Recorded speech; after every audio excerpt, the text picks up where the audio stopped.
hello and welcome. I'm Eduardo Vasconcelos, one of your friendly editors here at IGN, and today we're bringing you a great treat courtesy of Direct to Drive and Electronic Arts. We're going to be talking about all things Command & Conquer 4. To kick things off, I should mention that if you pre-order Command & Conquer 4 from directtodrive.com, you'll get exclusive access to a bonus mission, and more importantly, you'll also be automatically entered to win an Ultimate Custom Gaming PC. To be entered, all you need to do is buy the game before March 16th on directtodrive.com, and you'll be all set. So to celebrate the launch of this new addition to the RTS series, we're sitting down with lead designer on Command & Conquer 4, Sam Bass. Before working on this new installment to the series, Sam has also contributed to other franchises such as Medal of Honor, Lord of the Rings, and if you're worried about his RTS pedigree, he was also the lead designer for Command & Conquer Kane's Wrath and the contributing senior designer to Red Alert 3. Sam, thanks so much for sitting down with us. Pleasure to be here. So I guess let's jump right into it. So first and foremost, what are the basic gameplay elements that have been changed or improved for Command & Conquer 4? Well, if you've been following the internet at all, you probably know we've changed a significant amount of the sort of underlying structure of the CNC games to some controversy. The main big changes are we have this class system where rather than just having a faction, each faction is divided into 3 classes: offense, defense, and support, based around playstyle. Each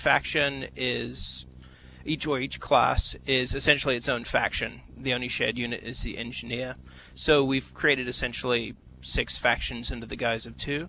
We have this new crawler system, which changes the way you build your units and upgrade your tech and so on. In the past, we've had, classic RTS-based building, where you build, your barracks and your refinery and so on. You build your tech structures and start buying upgrades and so on. Here, we've consolidated all of it into a single vehicle called the Crawler. It's the MCV Mark 7, which is basically a mobile base where you can build, you can move around, you can deploy, you can be at the front lines, you can retreat, and it allows a lot of flexibility within the battlefield. And then the other big thingy we've added to the game is this sort of persistent player progression system where however you play the game, be it single player, co-op, skirmish, multiplayer, you earn experience and you move up through a player progression tree, which allows you to earn more units and structures for your classes. And it's sort of similar to the way it works in a Battlefield game, only it's an RTS, so you're unlocking new units, new upgrades, new powers, and so on. So that's the big stuff. And also it's the epic conclusion of the Tiberian saga. If you let me turn into a marketing guy for a second. It's sort of the conclusion to the story that began in Tiberian Dawn, and I played a big part in the construction of that story, so you can have your way with me regarding that. So for the progression system, how does that sort of work? Is it going to be like skill trees that you'd find in, say, I don't know, World of Warcraft, those types of games, or is it going to be like unlocking new perks like in Modern Warfare, like you mentioned? It's definitely closer to sort of Modern Warfare or Battlefield, where you're unlocking new perks, only instead of, unlocking the ability to, call in an airstrike or whatever, what you're actually unlocking is new units.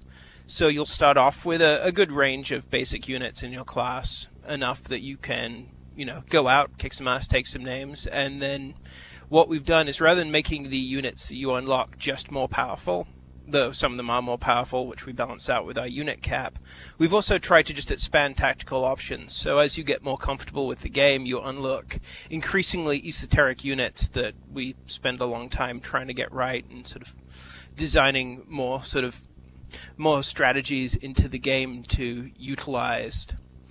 I said utilized, which isn't a word, at least not in that context. But yeah, it's basically, think of it a bit like Battlefield or Modern Warfare 2, but within an RTS context. Okay, cool. Now to kind of tie into the fact that this is the final chapter in the series, Lennon Haver asks, for all the people who have followed CNC over the years, why would you change the play style of the game in the last chapter of the series?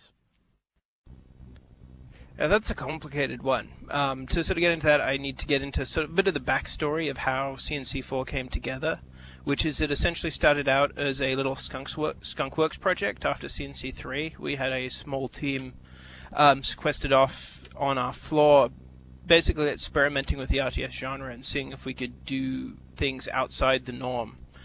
And then that ran for at least a year without actually being CNC4.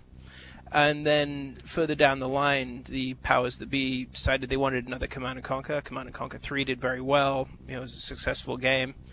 And we thought, rather than just do CNC 3 again, because really that didn't come out that long ago, we would try and bring this new style of play into the Tiberium universe, and which is sort of when I became involved. And at that point, we had this new style of play, and my job was to tie it into the Tiberium universe and really sort of make it work within the fiction. And I think once you play the game, you'll see how it all kind of ties together. And really, and honestly, the way I saw it, as I said, CNC3 came out relatively recently. We felt it would be silly to just do CNC 3.5. We wanted CNC4 to be special, to be something sort of new and exciting. And, the obviously reactions to that have been mixed. But I think the more you play the game, the more you sort of see where it fits into Command & Conquer, even without, Tiberium harvesting and base building and so on. Okay, and to kind of see how it fits into the whole Command & Conquer universe, Simon Papple asks, can you give any new hints to what's happening story-wise? Definitely. Well, the story was very important to me. I mean, I've been the lore master of the Tiberium universe for a while. It's kind of a silly title. I feel like I need a Viking helmet or something whenever I say it. But I manage the fiction and the fictional development and sort of tie the canon of the preceding Westwood games, which I'm a huge fanboy of, into the ones that we did. And that's why Kane's Wrath was my baby, was to sort of tie those two together. And so what we wanted to do was kind of bring the story to an epic conclusion. So, I'm sure, you guys being fans have seen a lot of the stuff we put out there, about the GDI Nod Alliance, which is relatively radical for the universe. And really what CNC4 about is about how as humanity is sort of right on the cusp of achieving what they want, which is actual control over Tiberium and saving the world and being free of Nod and free of Kane. Everyone's competing agendas make it all start to fall apart, and because if it was all happy and friendly, you would have huge RTS battles, which would kind of defeat the purpose.